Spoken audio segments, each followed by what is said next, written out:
प्यारे बच्चों, आप सभी को अर्धवार्षिक परीक्षा के लिए ढेर सारी शुभकामनाएं। सभी लोग अच्छे से तैयारी करिए और अच्छे से पेपर दीजिए।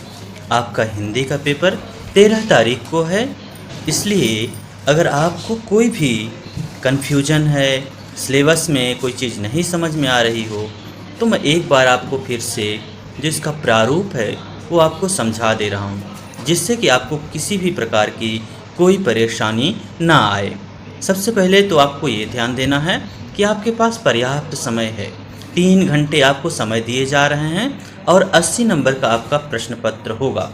तो 3 घंटे हैं, इसलिए पेपर को ध्यान से आप पढ़ेंगे और अपने पेपर को अच्छे से करेंगे। कोई जल्दबाजी करने की आपको ज़रूरत नहीं है।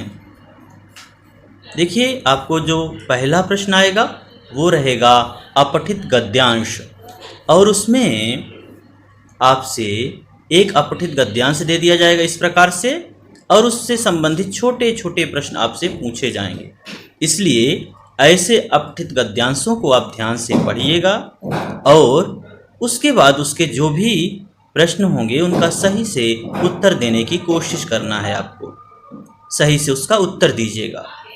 और प्रश्न नंबर 2 जब उसका शुरू होगा, उसमें आपके विलोम शब्द, पर्यायवाची अनेक शब्दों के लिए एक शब्द, वर्तनी, लिंग, वचन, भाषा, बोली, लिपि और व्याकरण, अनेकार्थी, संज्ञा और सर्वनाम, इससे संबंधित प्रश्न पूछे जाएंगे।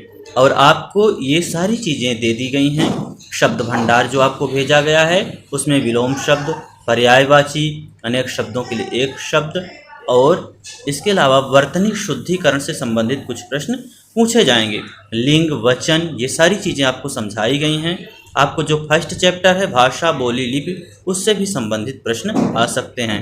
अनेकार्थी आपको बता दिए गए हैं, कितने अनेकार्थी आपको तैयार करना है। संज्ञा आपको पढ़ा दिया गया है, कितनी चीज़ें आपको पढ़ाई गई उसी से पूछा जाएगा, बाहर से कुछ नहीं आएगा, इसलिए उन चीज़ों का आप रिवीजन करें। इसके बाद आपको आगे जो पूछा जाएगा वो ऑब्जेक्टिव प्रश्न एमसीक्यू रहेंगे। एमसीक्यू प्रश्न आपसे पूछे जाएंगे।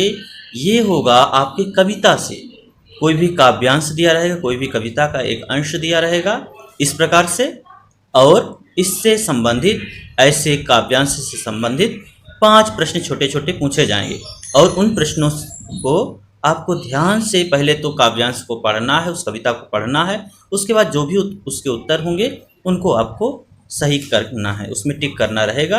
आपको छोटे छोटे प्रश्न उसमें रहेंगे और उनके 4 विकल्प दिए रहेंगे, उसमें एक विकल्प सही होगा तो उसको आपको करना है। इसी प्रकार से आपका एक कोई भी पठित गद्यांश आएगा, मतलब इसमें हो सकता है जैसे बचपन चैप्टर से दिया जा सकता है, तो ऐसे जो संस्मरण हैं, कहानी हैं, निबंध हैं, उनसे कोई ना कोई चीज़ें दी जा सकती हैं। और उससे छोटे छोटे आपको इस प्रकार से, देखिए इस प्रकार से कोई गद्यांश दे दिया जाएगा और उससे छोटे छोटे प्रश्न आपको पूछे जाएंगे। उसमें 4 विकल्प दिए रहेंगे, 5 प्रश्न इनसे पूछे जाएंगे। तो इसलिए आपको परेशान नहीं होना है, और पहले इसको गद्यांश को आप अच्छे से पढ़ लीजिए, फिर उससे देखिए कि उसका आंसर उसमें से कौन सा सही है, उसको ही आपको करना है।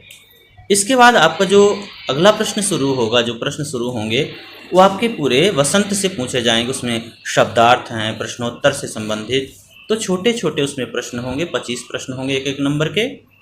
तो इन प्रश्नों के भी आपको अच्छे से जवाब देना है। जो आपको एमसीक्यू समझाया गया है, जो चैप्टर समझाए गए हैं, चैप्टर के आपके वीडियो भेजे गए हैं, उन वीडियो को देख लीजिए। उन सभी से ही संबंधित आपको जो एमसीक्यू हमने समझाया है उससे ही संबंधित ये प्रश्न पूछे जाएंगे। तो आप ज़रूर से एक बार चैप्टरों को पढ़ लीजिए, वीडियो देख लीजिए, और साथ ही साथ आपको जो प्रश्नोत्तर लिखाए गए हैं, आपको एमसीक्यू का जो मैं पीडीएफ भेजा हूँ उस सबको आप लोग एक बार पढ़ लो। इसी से आएंगे, बाहर से नहीं पूछे जाएंगे, इसलिए सभी चीज़ों को एक बार आप पढ़ लीजिए। इसके बाद आप देखिए वसंत से प्रश्नोत्तर जो पूछे जाएंगे वो आपको 2 विस्तृत प्रश्न पूछे जाएंगे, लॉन्ग प्रश्न होंगे जो आपको लिखने के लिए रहेंगे, सब्जेक्टिव। तो ये आपको लिख करके इसका पीडीएफ बना करके आपको फाइल ऐड करना होगा। इसलिए 2 प्रश्न आपको लिखने के लिए आएंगे जो 2.5 नंबर के होंगे, 5 नंबर का होगा। तो इस प्रश्न को अगर आते हैं तो उनको लिखिएगा और उसका PDF बना करके अटैच करना होगा आपको फाइल। तो ध्यान से इनको करना है। इसके बाद आपका विस्तृत प्रश्न और हैं, जैसे कि औपचारिक पत्र, अनुच्छेद, चित्रवर्णन का वीडियो आपको भेजा गया है, उसको देख करके आप समझ लीजिए।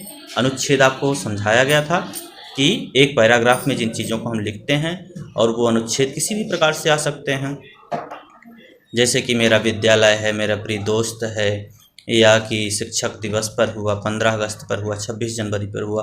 किस प्रकार से छोटे छोटे अनुच्छेद आपको आ सकते हैं, उनको लिखना है आपको। और औपचारिक पत्र जो आपको लिखना है, जैसे कि आपको फीस माफ़ी के लिए कोई पत्र लिखना हुआ, या अपने जहाँ पर आप रह रहे हैं साफ़ सफाई नहीं हो रही है तो साफ़ सफाई पर नगर निगम को लिखना है, या कोई वस्तु चोरी हो गई है, साइकिल चोरी हो गई, कोई चीज़ ऐसी चोरी हो गई तो हमको थानाध्यक्ष को लिखना है। इस प्रकार के छोटे छोटे आपको जो पत्र हैं वो लिखने के लिए आ सकते हैं। तो इन चीज़ों का आप रिवीजन कर लीजिए एक बार, ठीक है। अगर आप इतना अच्छे से पढ़ लेंगे तो आप अच्छे से पेपर कर पाएंगे। और समय का बहुत अच्छे से ध्यान रखना है, आपके पास पर्याप्त समय है, इसलिए पहले पेपर को अच्छे से पढ़िए, उसके जो 4 विकल्प हैं उनको अच्छे से ध्यान दीजिए, उसके बाद उसका आंसर दीजिएगा, ठीक है। आप सभी को बेस्ट ऑफ लक, धन्यवाद।